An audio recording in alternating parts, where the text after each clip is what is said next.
I was a man living on borrowed time. My marriage was in shambles, barely holding together by frayed threads of obligation and fading memories. At the manufacturing plant where I worked, I was one mistake away from clearing out my locker for good. Each night, I drowned myself in alcohol to forget my problems, only to wake up with fresh regrets pressing down on my chest like anvils. I was hanging on by a thread, and on that frigid November morning, the thread finally snapped. The evening before had started like most Fridays. As soon as the final whistle blew at the plant, I headed straight to O'Malley's bar on 8th Street. I remember how that first drink tasted: whiskey, neat.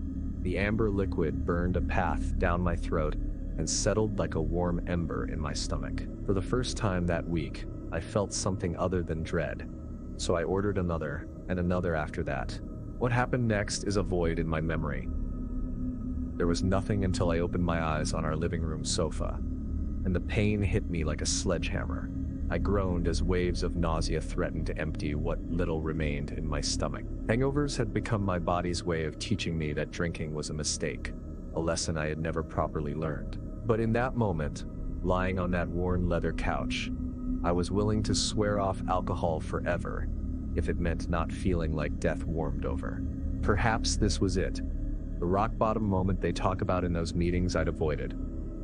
Maybe I would have turned things around, joined a program, started eating vegetables, even joined one of those fancy gyms where people went to sweat out their sins. Maybe. But as I lay there, eyes squinting against the harsh morning light, I realized I wasn't alone. Someone was standing over me. I tried to focus through the pounding headache, and the blurry silhouette resolved into the face of my wife, Ellie. Ellie Thompson had never been what magazines would call conventionally beautiful, but the first time I saw her, she'd taken my breath away.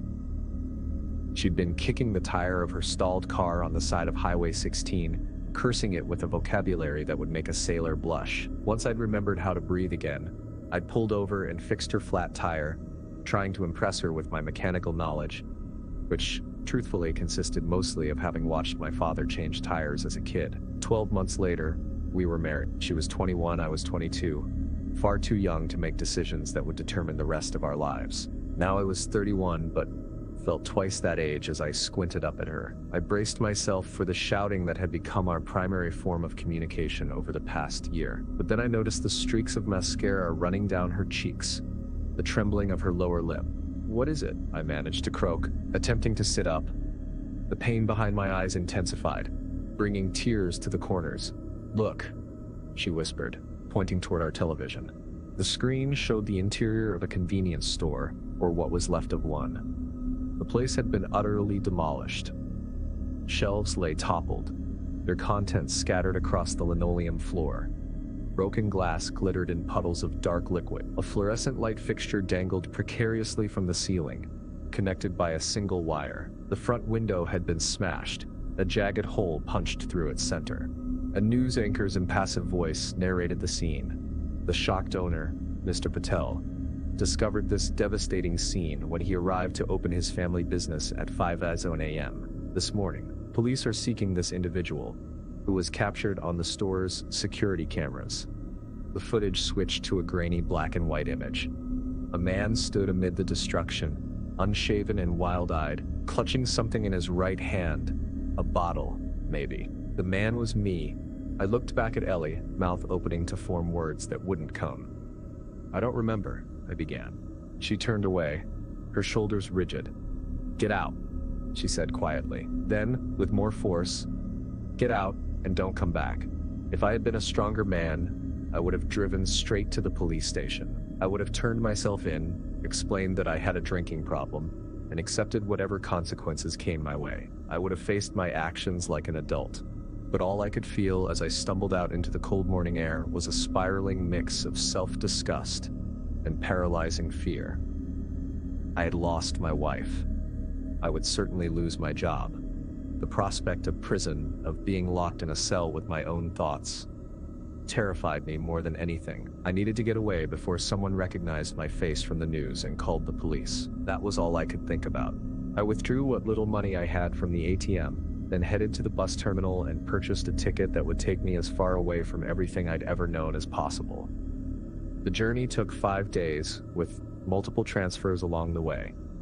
I grew increasingly desperate as my funds dwindled. The journey took 5 days, with multiple transfers along the way. I grew increasingly desperate as my funds dwindled. When I reached the last stop on the line, I started hitchhiking. The drivers who picked me up were a varied bunch, but they all shared one trait. They liked to talk.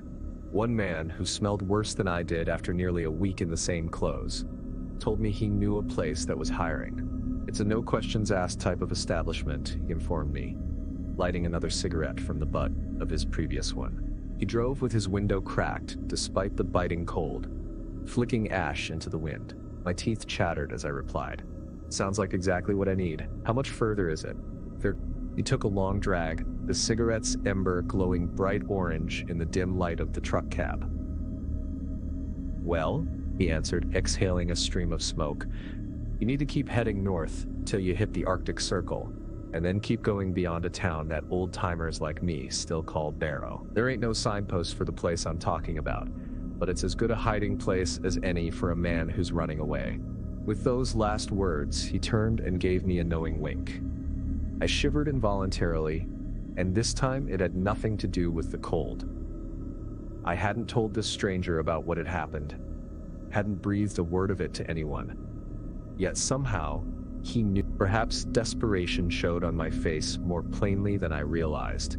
He dropped me off at a desolate intersection where a gas station, a diner, and a motel huddled together like survivors around a dying campfire. By now, the bitter cold had seeped deep into my bones. I wasn't sure I would ever feel warm again. I checked into the motel using a false name and paid with almost the last of my cash. Though it was only early afternoon, daylight was already fading. The further north I had traveled, the shorter the days had become. Until now, they seemed merely a brief interlude in the persistent darkness. Standing at the motel room window, I watched as the dim light bled from the sky, darkness swallowing the distant horizon. When I had registered, I mentioned to the motel clerk that I was hoping to head to the place north of Barrow that was taking on workers.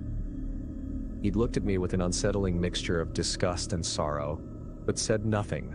The next morning, as I was about to head to the diner for what might be my last proper meal for a while, given my financial situation, the clerk caught my attention. "There's a big fellow at the diner having breakfast who works at the place you're looking for," he said, his expressions still conveying that same mixture of emotions. "If that's really the path you want to travel." A man with his feet planted firmly on solid ground would have heard warning bells at the clerk's tone. I merely thanked him and walked across the gravel lot to the diner. The warmth and light inside were welcome, and the aroma of fresh coffee was like a lifeline thrown to a drowning man. Most of the tables were empty, but I spotted my target immediately. Up here, calling someone a big fellow was like describing a motorcycle as that thing with 2 wheels, but I was confident I had found my man. He must have been close to 7 feet tall, with shoulders broad as an oak door. His face told stories of hard living, skin weathered by years of exposure to harsh elements, with a thick scar running along his jawline. His head was shaved clean, and beneath his left eye was a single crimson teardrop tattoo, its meaning a mystery I didn't care to solve. "Mind if I join you?" I asked. He nodded without speaking and continued shoveling scrambled eggs into his mouth. I slid into the booth across from him and launched directly into my request for work. After he had methodically finished his breakfast, carefully wiping his mouth with a napkin, he finally spoke. "You've got that look about you," he said, his voice deep and rumbling.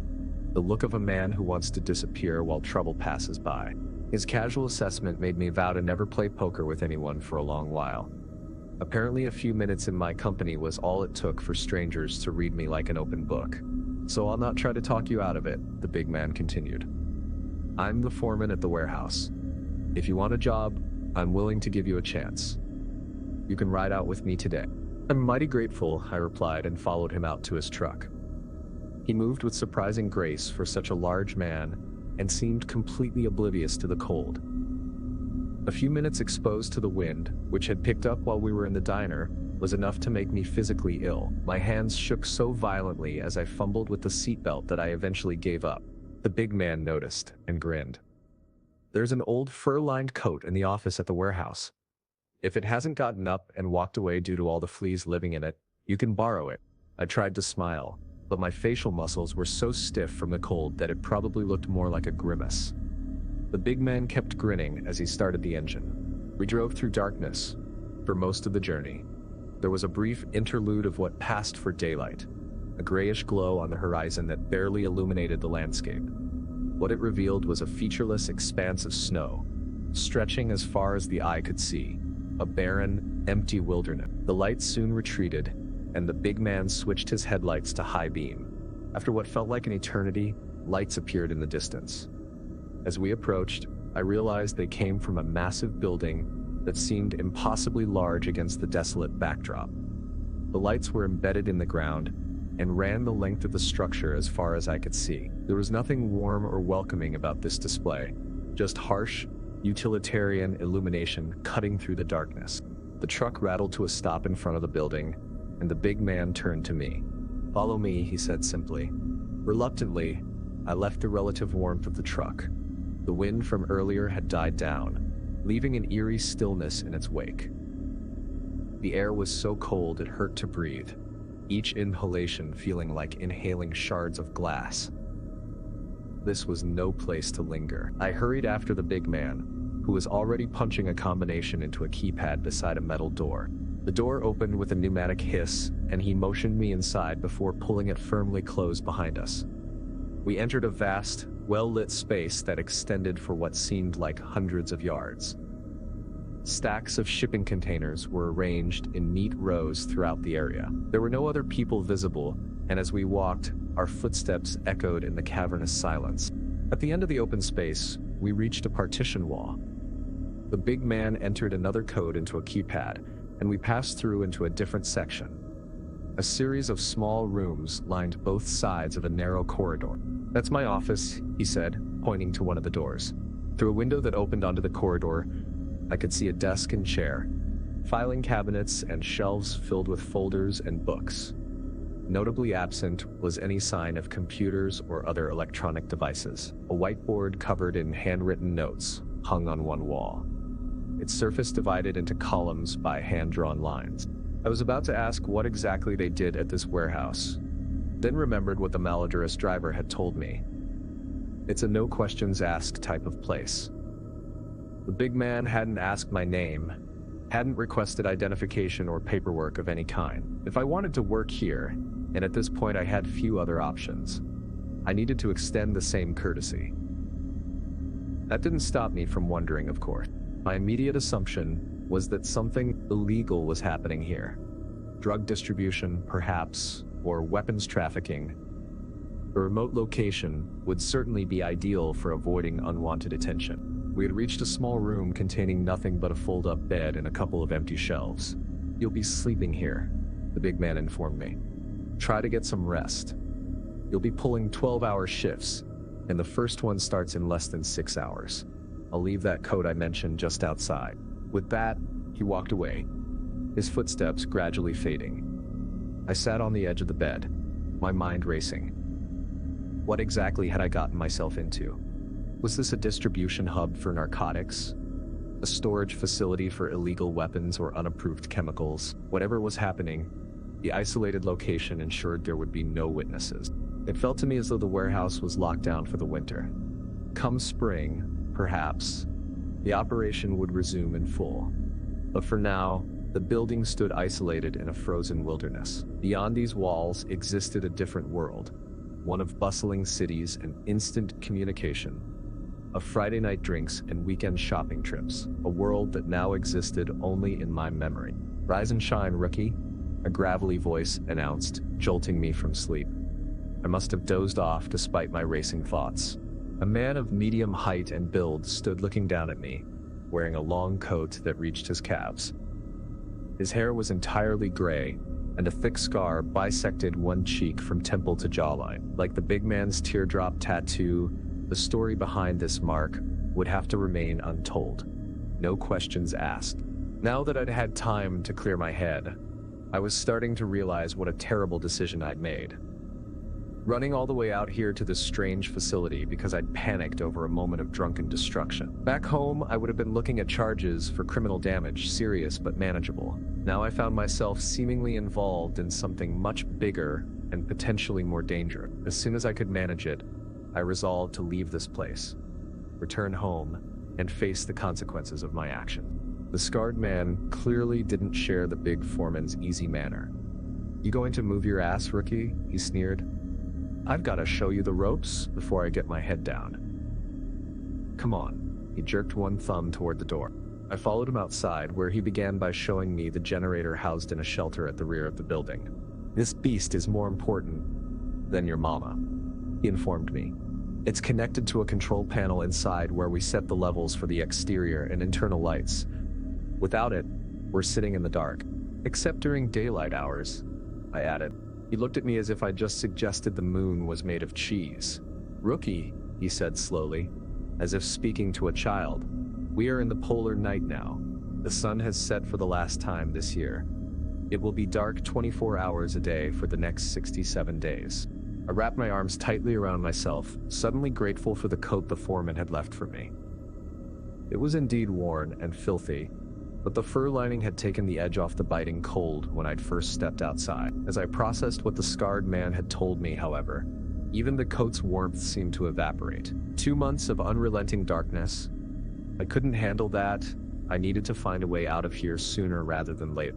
Apparently oblivious to my growing dismay, or more likely, simply not caring, the scarred man continued listing a daily routine of maintenance checks I would be responsible for. Then he mentioned something that caught my attention, and when the road can be used again with— "What?" I interrupted. Again, he gave me a look that questioned my intelligence. "We're going nowhere until the sun returns again in January," he stated flatly. He continued with his instructions. But I was no longer listening. By the time he left me to begin my shift, my mood had plummeted to match the bleak surroundings, and I worked through my checklist mechanically, barely registering what I was doing. One of my assignments was to perform a manual inspection of all exterior lights.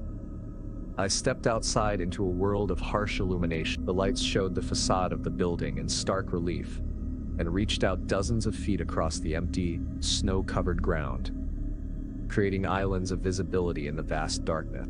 I began trudging around the perimeter, initially trying to keep the wind at my back, but soon abandoned that strategy. The way the air currents swirled meant that my face was constantly exposed to the biting cold. No matter which direction I turned, it was punishing, and after what felt like an eternity of this torment, I had almost completed my circuit of the building. I was summoning the courage to remove one hand from my pocket to enter the door's security code, when I noticed movement in the distance. Was there something out there, lurking at the edges of the light? Yes, I caught sight of a silhouette, a shape moving quickly on all fours. It must be a wolf, I thought, or perhaps a polar bear. I had no idea what creatures inhabited this bleak, freezing wilderness, but I was certain of one thing: they weren't friendly, and I had no desire for a close encounter. I turned to the keypad and hastily punched in the code. Back inside, I was working through the remainder of my checklist when the foreman approached. I noticed for the first time that he wore a holster on his belt, and wondered why anyone would need to carry a weapon out here. Once again, though, the unspoken rule prevailed. No questions. He smiled at me. "Glad to see you settling in." "Sure," I replied morosely. "Though I wish you'd mentioned I'd be stuck here for months." His smile didn't waver, but there was a calculating look in his eyes. "You'll earn good money while you're here," he said, "and with no way to communicate with the outside world, there will be no one asking uncomfortable questions. I would have thought that suited you just fine." "Yeah," I muttered. "We're living the dream. The three of us and whatever it was I saw moving around outside." The smile remained fixed on his face, but his expression hardened slightly. "They're creatures particular to these parts," he said. "I've only seen them from a distance, but even from afar, I can tell you they're not pleasant to look at. They avoid the light and thrive in darkness. Now that we're in the polar night, with no natural illumination at all, they roam freely through the wilderness." I was really not liking the sound of this. So much so that I abandoned the no questions policy. Are they dangerous? I asked. Not as dangerous as one of these, the foreman replied, patting his holster. And now that the polar night has set in, you should be properly equipped as well. Come with me, and I'll get you set up. Thank you, I said quietly, uncertainty gnawing at me. Later, my shift completed, I trudged back to my sleeping quarters. I passed the scarred man who was just beginning his shift. You should have warned me about the creatures, I muttered. A sneer crossed his face.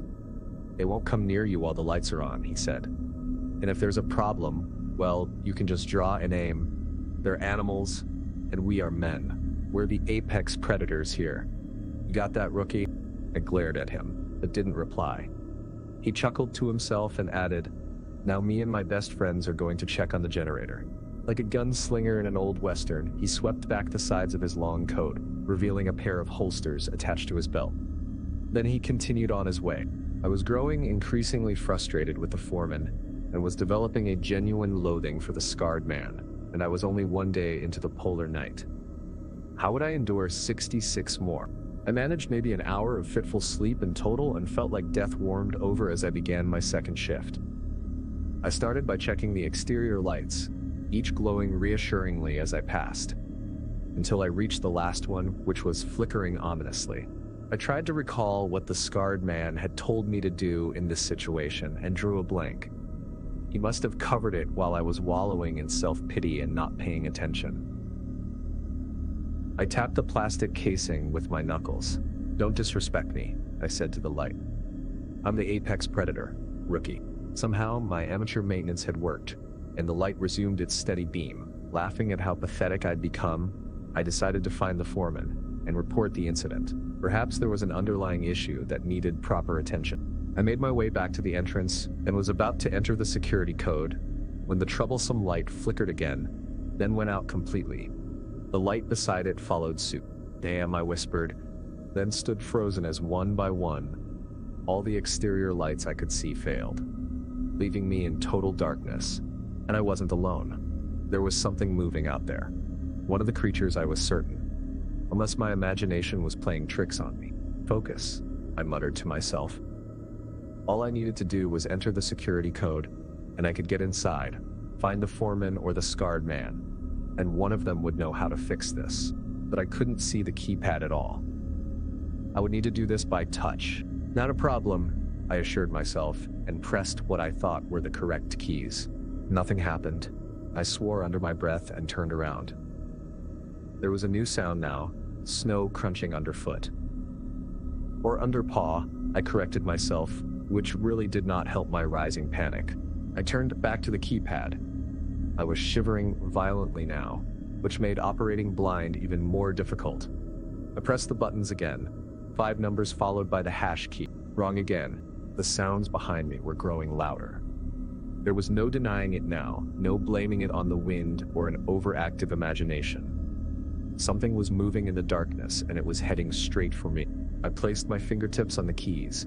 They were so cold the metal felt like it was burning my skin. I ran my finger along the row, counting my position, then methodically pressed each number in sequence, ending with the hash key. There was a click. I turned the handle, and the door opened. Exhaling with relief, I stepped inside and smiled. The lights were still functioning in here. I began to run, shouting as I went. The lights have gone off outside. The foreman was the first to appear. Slow down, he said. What are you saying? The lights, I gasped. They flickered, then went out, then came back on, then nothing. It's all dark out there. I hadn't noticed the scarred man emerge from his quarters, but suddenly he was there, face contorted with anger. What have you done, you idiot? He snapped. Nothing, I protested. They just went out one after another. The foreman held up his hands platingly. Easy now, he said. It's probably just a glitch, some issue in the system that can be easily remedied. I nodded. That sounded reasonable. But then I remembered what was waiting outside. There's something out there, I said. It was coming toward me. Yes, the creatures.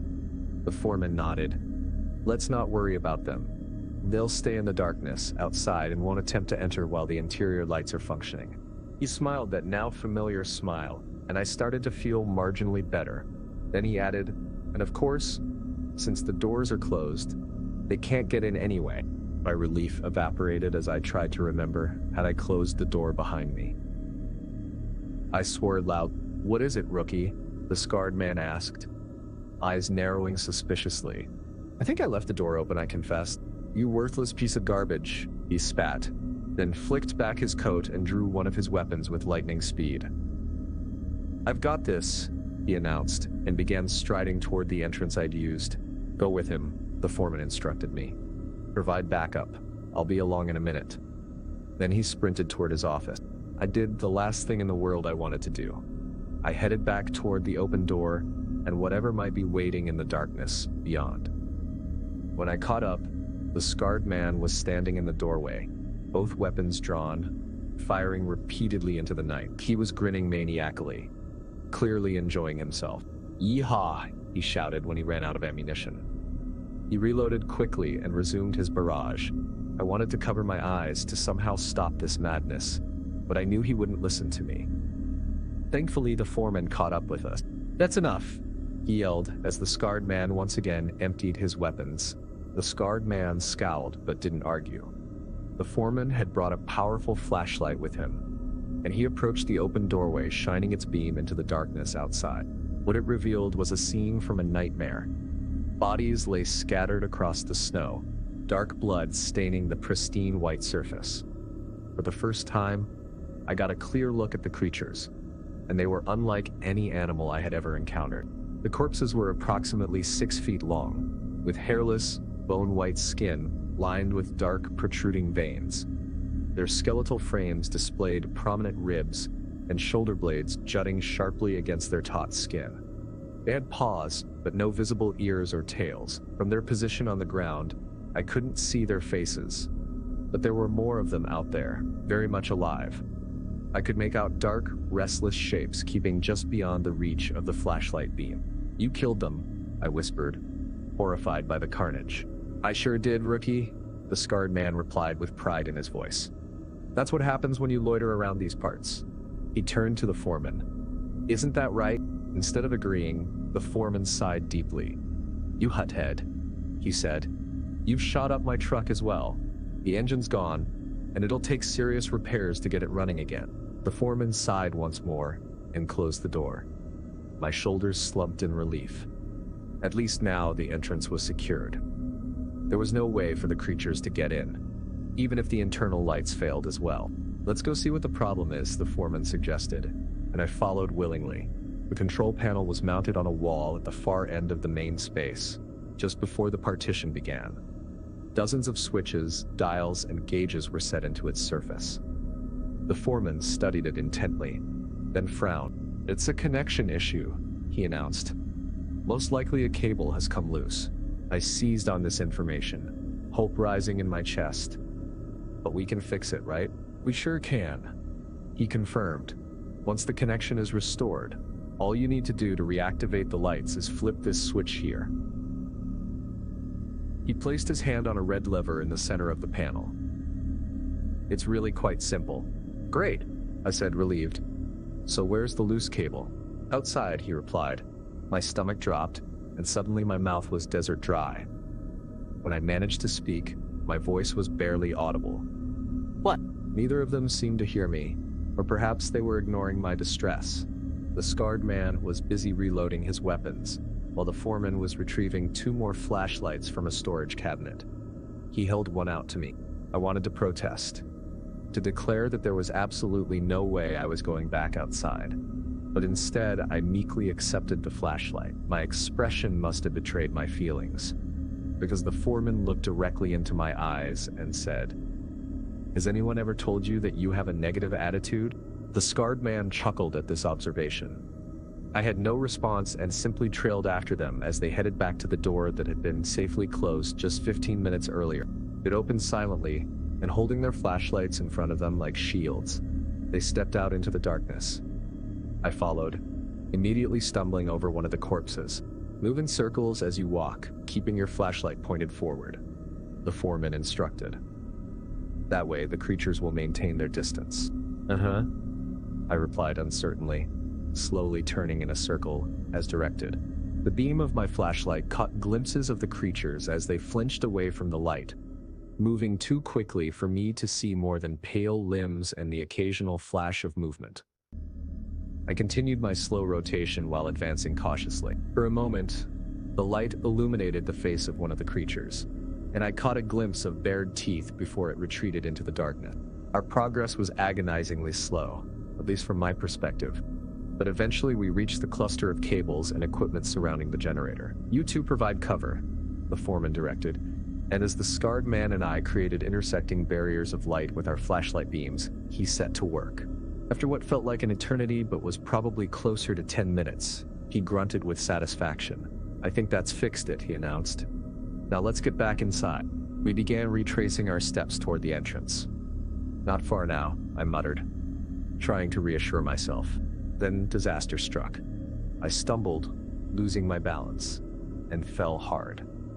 I landed directly on one of the corpses, the impact knocking my flashlight from my grasp. The beam pointed uselessly skyward as I struggled to regain my footing. The beams from the others' flashlights momentarily blinded me as they turned to see what had happened. Both men cursed. "I'm sorry," I gasped. "I'm sorry." The corpse beneath me was still warm, its skin unnaturally firm where my hands pressed against it as I tried to push myself upright. Then I felt something tug at my leg. A shot rang out, deafeningly close. I flinched, but managed to grab my flashlight and swing it toward my leg. There I saw a creature, the top of its skull shattered, blood masking what features it might have had. It twitched once, then went still. I felt something pulling at my collar and looked up to see the foreman hauling me to my feet with one hand.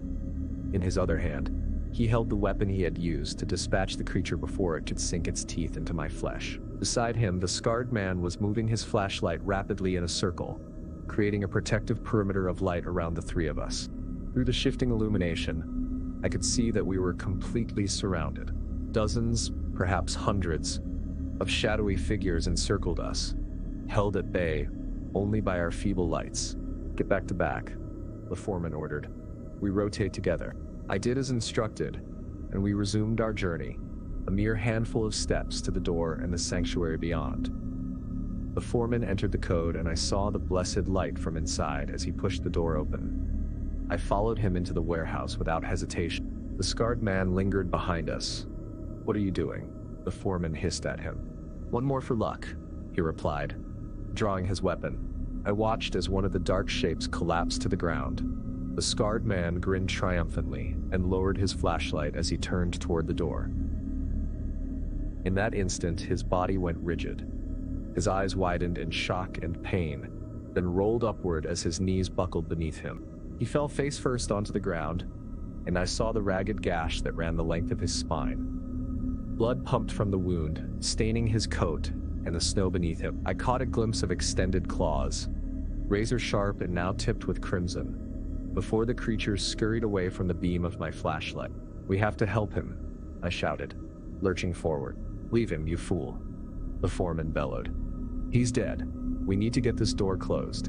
"We can't just abandon him out there," I protested. "No," the foreman screamed, the single syllable echoing in the cavernous space. I retreated through the open doorway, just as the interior lights flickered ominously, then failed. Now it was as dark inside as it was outside. "You didn't fix it," I cried in panic. "You made it worse. Go to hell," the foreman roared. I turned my flashlight toward him and saw he was struggling to close the door, but couldn't because the creatures were forcing their way inside.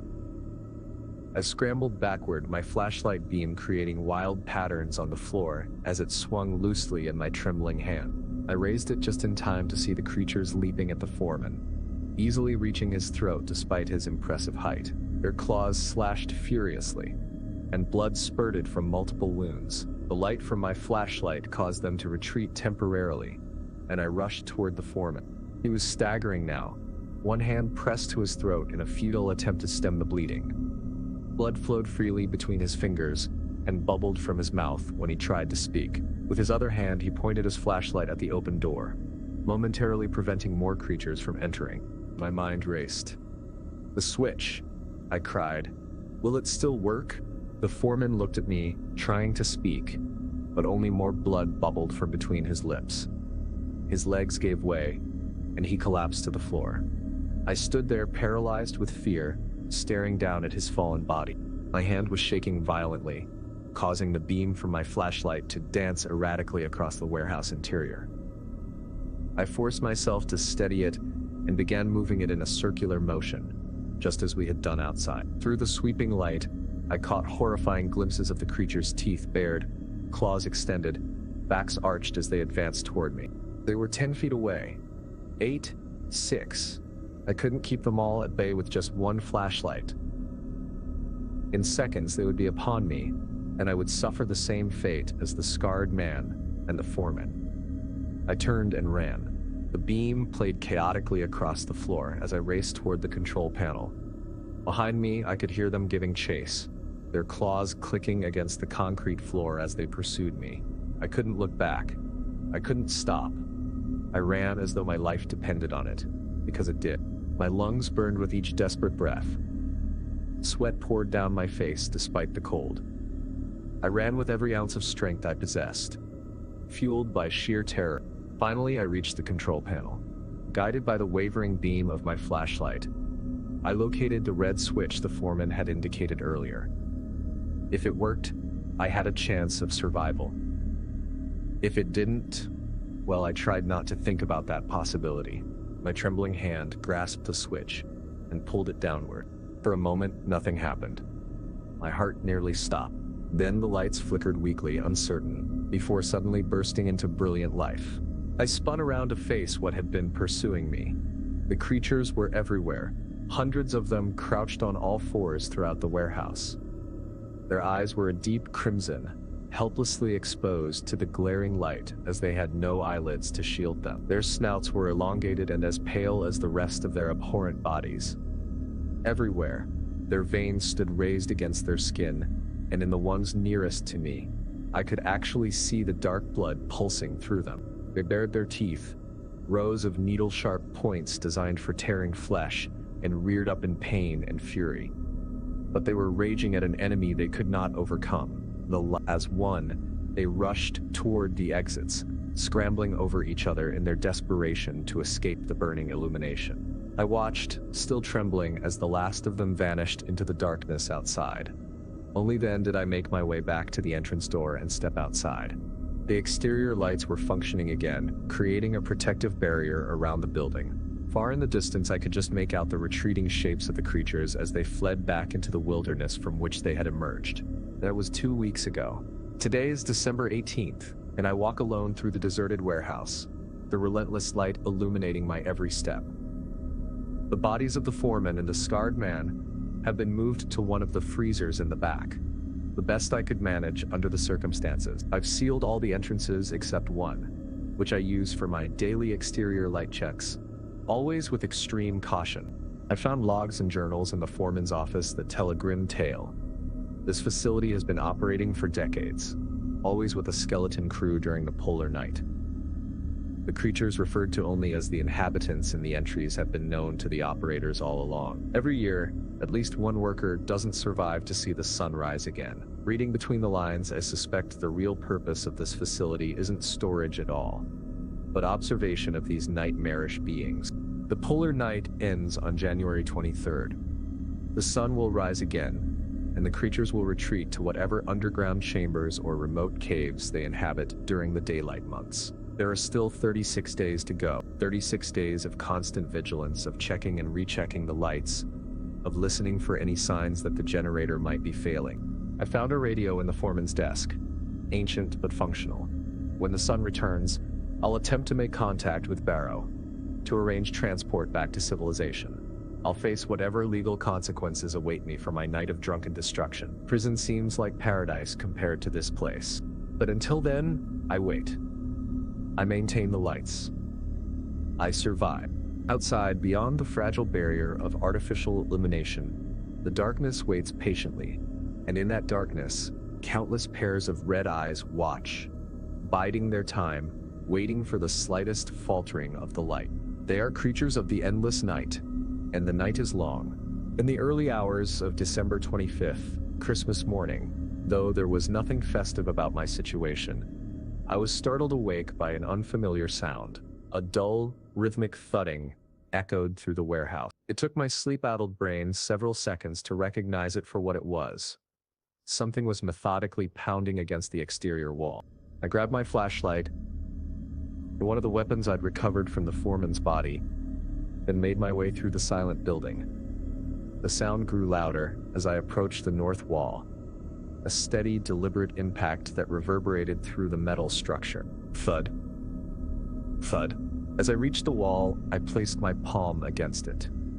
I could feel the vibration of each impact. Whatever was striking the building was hitting with considerable force. I found the nearest window, a small reinforced panel set high in the wall, and cautiously peered out. The exterior lights illuminated the immediate area, but beyond their reach was only impenetrable darkness. I saw nothing that could explain the noise. Thud. Thud. It continued, unabated and unsettling in its regularity. Then, just as suddenly as it had begun, it stopped.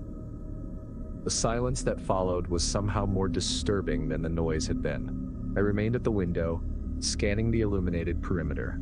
Weapon ready. Minutes passed without incident. I was beginning to think I had imagined the whole thing when movement caught my eye. At the very edge of the light's reach, a pale figure emerged from the darkness. It walked upright, unlike the creatures I'd encountered before, which had moved on all fours. Its proportions were all wrong. Limbs too long and thin, torso too narrow, head too large for its frame. It moved with a jerking, unnatural gait, as though it hadn't quite mastered the art of walking on two legs. I held my breath as it approached the boundary of light. Would it retreat, as the others had done? It stopped precisely at the edge of illumination. Head cocked to one side as though studying the light itself. And slowly, deliberately, it raised one elongated arm and pointed directly at my window. I stumbled backward, heart pounding against my ribs. It had seen me. Worse, it had wanted me to know that it had seen me. I raced back to the control panel and checked all the systems. Everything was functioning normally. The lights were at full power, the generator running smoothly. I was safe as long as the barriers held. But as I made my way back to my sleeping quarters, a terrible thought occurred to me. What if these creatures were evolving? What if they were learning to tolerate the light, or developing strategies to overcome it? What if they were becoming more like us? I spent the remainder of that night checking and rechecking the lights, the doors, the generator. I found no weaknesses, no vulnerabilities they could exploit. Yet the sense of dread remained, a cold weight in the pit of my stomach. On the morning of December 26th, I made an unsettling discovery. While inspecting the north wall from the outside, a task that now filled me with apprehension, I found marks in the metal siding. 5 parallel grooves, approximately 6 inches long, spaced about an inch apart. Claw marks, unmistakably, but much larger than those I had seen on the creatures before. Something out there was growing, changing, and it was testing the barriers of my sanctuary. Days passed without further incident, but I remained on high alert. I slept only in short bursts, never more than an hour at a time, always with a weapon within reach. I began to wonder if isolation and fear were causing me to hallucinate, to imagine threats where none existed. Then, on New Year's Eve, a meaningless designation in this place, without time, I heard voices. I was conducting my routine inspection of the exterior lights when the sound reached me. A woman's voice calling my name. Not my false name, but my real one. The one I had left behind when I fled from home. "Alan," the voice called, gentle and familiar. "Alan, please help me. I'm lost." It was Ellie's voice. My wife's voice. But that was impossible. Ellie was thousands of miles away, in a world of daylight and warmth and normalcy. She couldn't be here, in this frozen wasteland of perpetual night. "Alan," the voice called again, more urgent now. "I can see the lights. Please, let me in. I'm so cold." Every instinct screamed that this was a trap. Yet I found myself moving toward the voice. It had been so long since I'd heard another human being speak, so long since I'd heard my name spoken with anything but contempt. I stopped at the edge of the light's reach, peering into the darkness. "Ellie?" I called, my voice cracking. "Is that really you?" "Yes." "It's me," the voice replied, sounding relieved. "I've been searching for you for so long. Please, Alan, open the door. Let me in." Something was wrong. The voice was Ellie's, exactly as I remembered it. But there was a subtle wrongness to the cadence, the phrasing. It was like hearing a recording being played back by something that didn't understand the meaning of the words. "Show yourself," I demanded, raising my flashlight. "Step into the light." There was a pause. Then, "I can't. The light hurts my eyes after so long in the darkness." "Please, just open the door. I'll explain everything." My hand tightened around the weapon in my pocket. "No," I said firmly. "Either step into the light or leave." Another pause, longer this time. Then the voice changed, distorting into something inhuman, a guttural, rasping sound that approximated speech, but was unmistakably not human. "You will join us eventually, Alan," it said, my name a twisted mockery in its monstrous mouth. "The light will fail. The darkness always wins." I fired a shot into the darkness, not aiming at anything specific, just needing to silence that terrible voice. The sound echoed across the snowy expanse, then faded to nothing. The voice did not return. Later that night, as I sat with my back against the sealed main entrance, weapon in hand, I realized something that chilled me to my core. They were learning. They had heard my name somewhere, perhaps from the foreman or the scarred man before their deaths, and were using it to manipulate me. They were employing strategy, deception, psychological warfare. These weren't mindless beasts.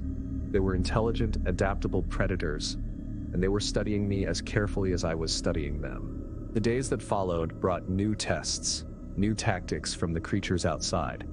Sometimes they would mimic sounds of distress, a child crying, a man calling for help.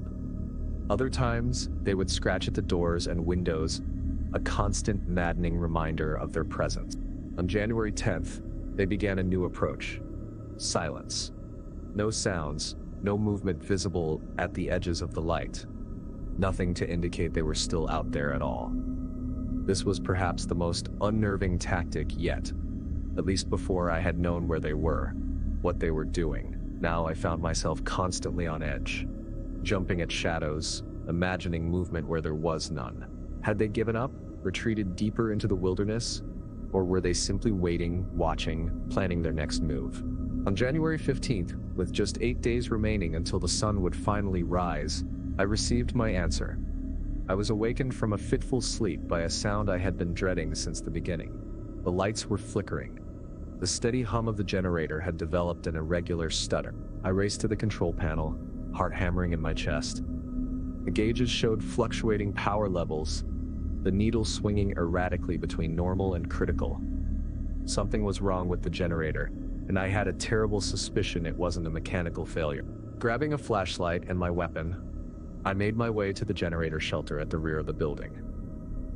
The exterior lights were still functioning, casting their protective glow over the immediate area. I scanned the surroundings carefully before unlocking the shelter door and stepping inside. The generator was running, but not smoothly. It shuddered and coughed, fighting to maintain its rhythm. And wrapped around one of the fuel lines was a pale, elongated hand, fingers digging into the rubber with enough force to partially restrict the flow. The creature attached to that hand was wedged into a narrow space between the generator and the wall. Its body was impossibly thin, contorted in ways that should have broken bones, allowing it to squeeze into a gap no human could have penetrated. Red eyes gleamed at me from the shadows, and its lipless mouth twisted into what might have been a grin. I fired without hesitation, the shot deafening in the confined space. The creature jerked, its hand releasing the fuel line as it thrashed in its death throes. Then it went still. I dragged the corpse outside, not wanting to risk any damage to the generator if I tried to dislodge it in the cramped shelter. Under the harsh exterior lights, I examined it more closely. It was different from the others I had seen. Longer limbs, more flexible joints, a body seemingly designed for squeezing through tight spaces. These creatures weren't just intelligent, they were specialized, adapted for specific tasks, This one had been sent to sabotage the generator, to plunge the warehouse into darkness so the others could enter. How many more variants were out there, each with its own unique adaptations? How many more approaches would they try before the sun returned? I reinforced the generator shelter as best I could, sealing every gap, no matter how small. But I knew it was only a temporary solution. They would find another way in, another vulnerability to exploit. January 20th. 3 days until sunrise. The attacks had intensified. They no longer retreated from the light as they once had. Now they darted through it, enduring the pain for brief periods to test the defenses. Looking for weaknesses, they worked in coordinated groups, creating distractions at one point while others probed for entry elsewhere. I was exhausted, running on adrenaline and fear. I hadn't slept more than minutes at a time for days. My hands shook constantly, and I had begun talking to myself, if only to hear a human voice in this nightmare. When the first tendrils of pre-dawn light appeared on the eastern horizon on January 23rd, I wept with relief. It was barely perceptible, just the faintest lightening of the pitch-black sky, but it was there. The sun was returning. The creatures sensed it too. Their attacks became frenzied, desperate. They hurled themselves against the doors and windows with suicidal determination. They sabotaged exterior lights, creating patches of darkness they could exploit. It was a final, all-out assault before their time ran out. The hours crawled by, each minute stretching to an eternity, as I fought to maintain the barriers. The sky continued to lighten, almost imperceptibly, but enough to renew my hope. I just needed to hold out a little longer. Then, as the first direct ray of sunlight pierced the darkness, I heard a sound I had been dreading.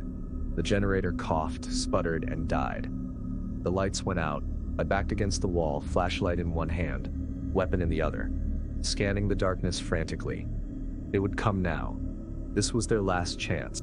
The door at the far end of the warehouse burst open, and they poured in, a writhing mass of pale bodies, red eyes, and grasping claws. They moved with purpose, with hatred, with hunger. But then something unexpected happened. As the first shaft of sunlight spilled through the windows, it fell across the creatures at the forefront of the pack.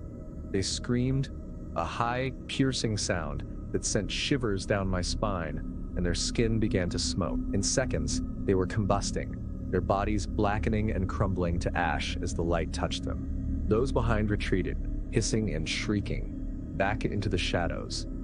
But the sun was rising, its light growing stronger by the minute, filling more of the warehouse with its golden glow. I watched in stunned disbelief as the creatures were driven back, foot by foot, into the dwindling patches of darkness. Some tried to burrow into the floor, clawing frantically at the concrete. Others attempted to shield themselves with the bodies of their companions, using them as living barriers against the light. But the sun was relentless, and one by one, they combusted or fled. By mid-morning, the warehouse was flooded with sunlight, and not a single creature remained. I stood in the middle of the open space, feeling the warmth on my face for the first time in months, and laughed until I cried. 3 days later, I made contact with Barrow using the ancient radio. A supply helicopter arrived the following day, the pilot visibly shocked at finding me alone in the facility. I told him there had been an accident, that the others hadn't survived the polar night. It wasn't the whole truth, but it was close enough. I returned to civilization, to daylight and warmth in the company of other human beings.